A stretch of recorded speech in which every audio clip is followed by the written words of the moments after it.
Bon ben allez, la partie aujourd'hui, comme il n'y a pas grand chose à montrer, on va la montrer quand même. Allez. Ok, il va jouer ça, j'ai joué ça. Donc là on rentre dans une sicilienne. Truc que je joue beaucoup sur internet, que j'avais joué contre Tigran au top. Alors ici il jouait principalement ça, donc j'avais regardé sur tout ça. Il m'a fait caler des B5, donc là l'idée c'est en D6. J'ai joué la ligne que j'avais joué contre Tigran, qui est une ligne assez solide. Il a joué à 3.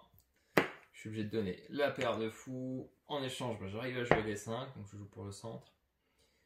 Et ici, mon grand étonnement, il a pris les parties que j'avais vues de lui, il jouait fou D3. Donc je m'étais préparé sur fou D3. Il a pris, fou D3, elle en rentre dans ma partie contre Tigran.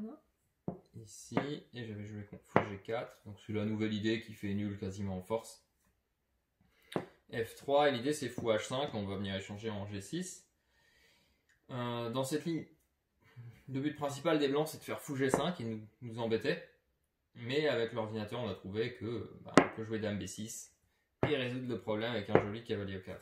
Et là tout est forcé, les blancs sont un peu mieux mais ça fait nul. En gros, tout est forcé. Les blancs ont énormément de possibilités, c'est bien le problème pour les noirs, c'est que si on joue ça on doit tout connaître jusqu'à la nulle. Parce que sinon c'est un peu bête, hein. Vous jouez une ligne où vous n'avez aucune chance de gain au final. Et vous connaissez pas, vous perdez bêtement. Donc il faut connaître tout jusqu'au bout. Et il m'a joué un truc assez simple, la prise. Donc ça c'est assez logique, on prend B2. À ce moment là il y a plein de coups, plein de tentatives pour les blancs. Bon je vais pas les énumérer. Et il va jouer dame B1 qui est le coup principal.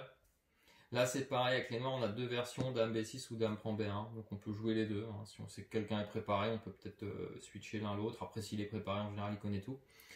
Donc on joue dame B6, c'est ce que j'ai fait, dame prend B1 a priori doit faire nul aussi si on connaît bien.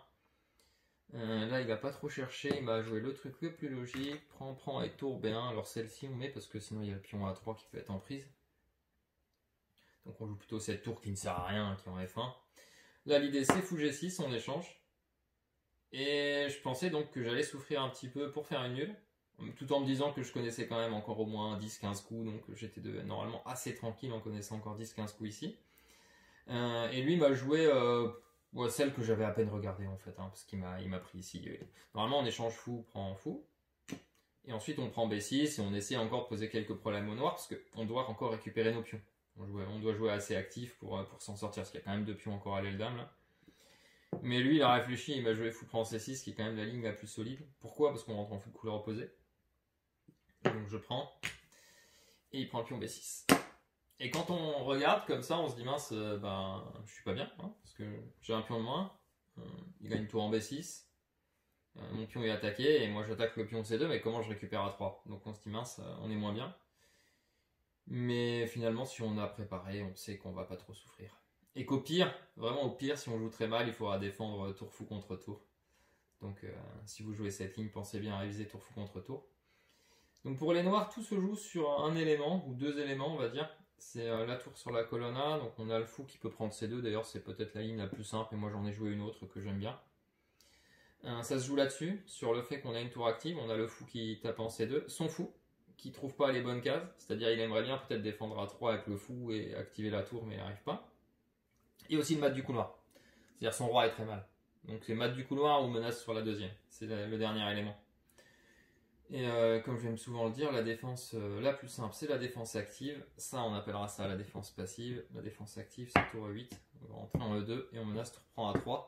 Donc on joue, comme je dis, sur le mat, la tour active. Et là, il peut tenter des choses, mais il a joué vraiment le truc le plus logique. Il a fait juste prise ici, qui fait nul quasiment en force. S'il veut tenter, il faut peut-être pousser le pion H ou bouger le fou en prophylaxie par rapport à H6, parce que moi aussi j'ai un problème de maths sur la 8ème. Mais il a juste pris.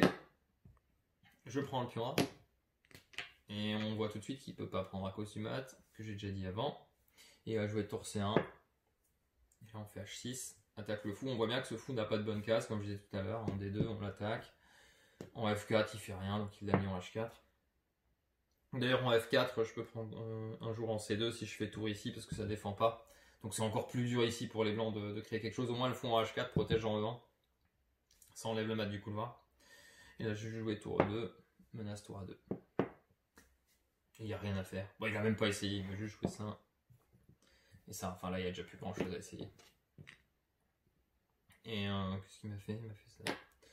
Et là, j'ai quand même hésité vite fait si je pouvais faire fou prendre. Il y avait un piège quand même, mais bon, je me suis dit ça sert à rien.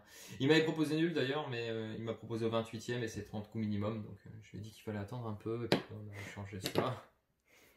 Puis après, on a fait 2-3 coups random, comme ça. Puis couleur opposée, 3 pions sur la même aile, rien à dire. Donc une partie, comment dire, juste théorique, hein, rien de spécial.